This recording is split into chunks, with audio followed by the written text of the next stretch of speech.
तर नमस्कार मंडळी, शुभ सकाळ. कसे आहात सगळे? मजेत ना? मजेत राहा, हसत राहा. तर नेहमीप्रमाणे बाप्पाचा आशीर्वाद घेतला आणि निघालो स्टँडवर गेलो. मस्तपैकी नंबरात रिक्षा लावली. लावून फक्त 5-10 मिनटंच बसलो असेल, तितक्या त्या काकी आल्या. त्यांना जायचं होतं धामापूरला, जनावरेवाडीत. त्यांना घेऊन गेलो, सोडलं आणि आलो रिटर्न. परत येता येता वाटेत भेटल्या आपल्याला काकी. त्यांना घेऊन आलो स्टँडवर. तितक्यात फोन आला आपल्या एका दोस्ताचा.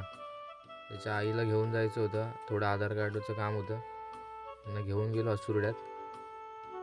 आधार सेंटरला भरपूर गर्दी होती, यायला जाम लेट झाला.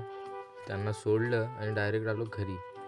तितक्यात फोन आला या काकींचा. त्यांना जायचं होतं मावळुंग्यात, हळदी कुंकाला गेल्या होत्या. त्यांना सोडलं मावळुंग्यात आणि डायरेक्ट गेलो आपल्या भावाच्या घरी, त्याला थोडी मदत करायला. तर आज करायचं होतं खास काम. तर आजच्या पुरतं एवढंच. भेटून एक व्हिडिओमध्ये. तोवर काळजी घ्या. Tata, bye bye.